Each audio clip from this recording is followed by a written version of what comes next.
Good morning, welcome to Breakfast with Rachel Burden and Charlie State. Our headlines today. Gun salutes will take place across the UK to mark the death of the Duke of Edinburgh at the age of 99. Details about the Duke's funeral are due to be released later as the royal family mourns the loss of a beloved husband and father. If you were having problems, you could always go to him and know that he would listen and try to help. I think he'd probably want to be remembered as, as an individual in his own right, really. The man and his legacy. This morning on Breakfast, we'll speak to personal friends of the Duke and those whose lives he touched. The sporting world has been paying its own tributes to the Duke. There was a minute's silence before last night's Premier League match at Fulham, where the players wore black armbands. And that was the case for the jockeys, trainers, officials. At Aintree, where there will be further tributes paid ahead of the Grand National, which does still go ahead today.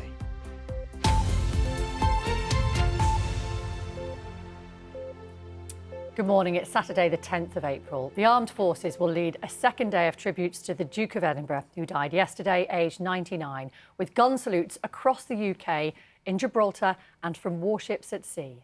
Details of his funeral are also expected to be announced later. Prince Philip was the longest-serving royal consort in British history and was a constant support to the Queen during more than 70 years of marriage.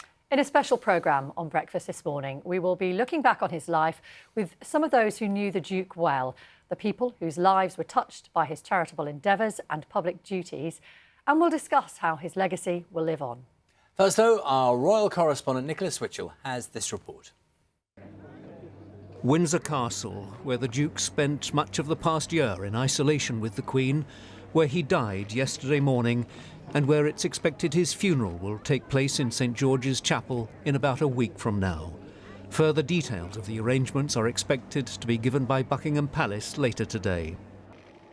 The Duke's death will be a grievous loss for the Queen after their 73 years of marriage.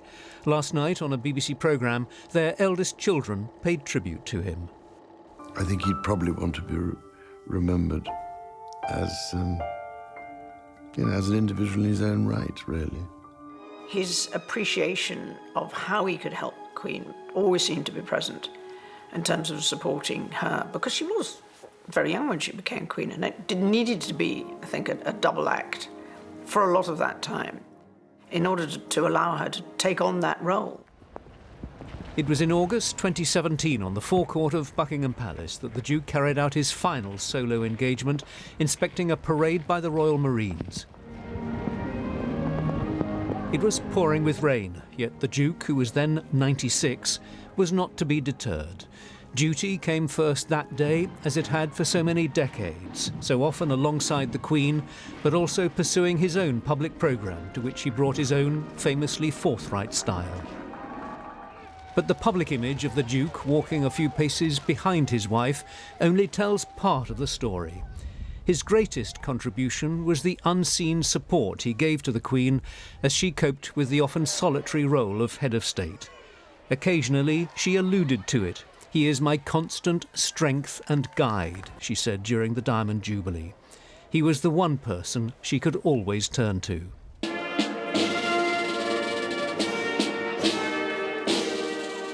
Just before his 90th birthday, the Duke had said in a BBC interview that he felt it was time to wind down. I reckon I've done my bit. I want to enjoy myself for a bit now. With less responsibility, less frantic rushing about, less preparation, less trying to think of something to say. Yet it wasn't until 6 years later and that parade in the pouring rain on the forecourt of Buckingham Palace that there was any real evidence that he was retiring. Now the Queen must continue without him. The world will pay its tributes to a man of strong personality who made a significant contribution to the nation's life. And his family will mourn a much-loved father, grandfather, great-grandfather and husband. Nicholas Witchell, BBC News. Well, we're joined now outside Windsor Castle by our royal correspondent Sarah Campbell, and from Buckingham Palace, our reporter Sangeeta Maiska. But first, Sarah, Windsor is really going to be the centre of activity in the coming days. What are the plans? What do we know so far? Well, yes, indeed. Good morning to you. The Royal Standard is flying above Windsor Castle, which of course means the Queen is here. The castle, of course, the place where she and Prince Philip really spent the final months of his life. They were shielding here during lockdown, and people have been commenting on the fact that perhaps actually they managed to spend more time together alone in his final few months than otherwise would have done. And it's hoped that that's some comfort to the Queen as she contemplates looking forward now after losing her life partner, her partner of 73 years of marriage.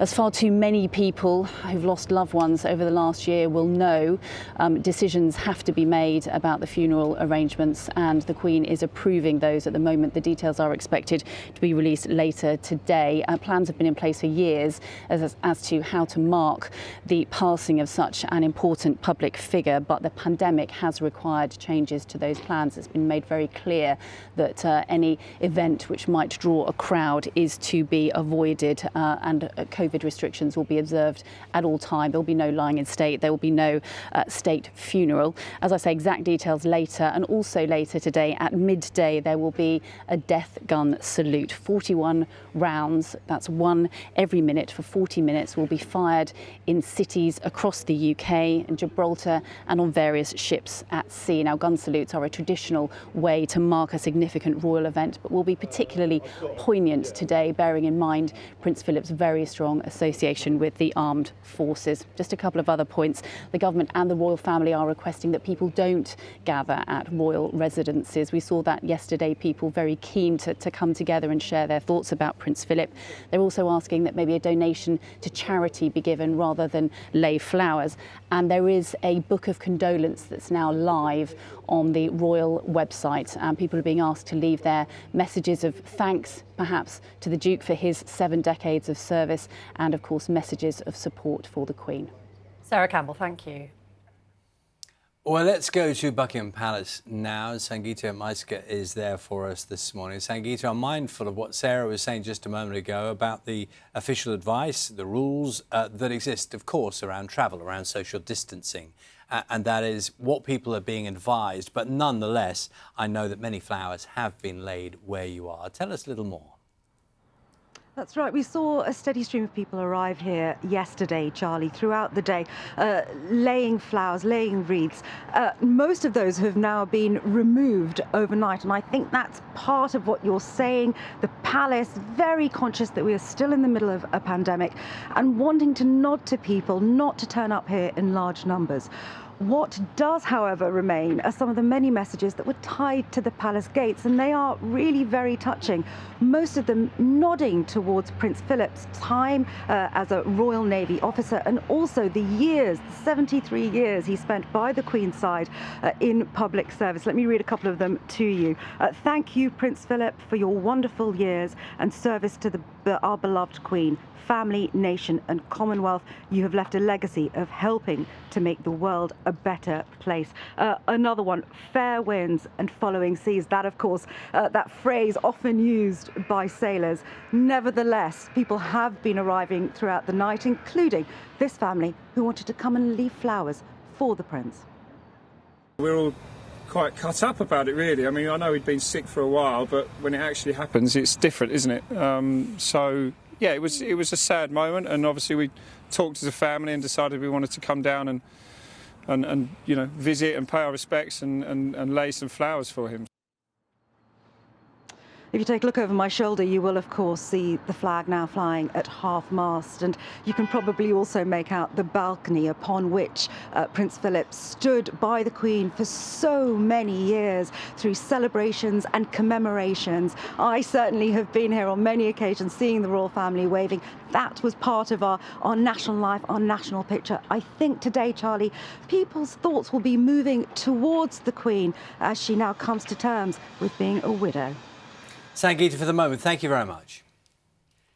The most senior officer in the Royal Navy has also paid tribute to Prince Philip. The Duke of Edinburgh was himself a veteran, having been one of the youngest first lieutenants in the Royal Navy.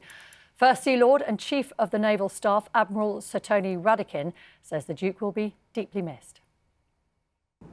His generous spirit, his delight in all aspects of the naval service, and his deep understanding of our values, standards and ethos made him such a close friend to the service for over 8 decades. And he will really be deeply missed by all of us.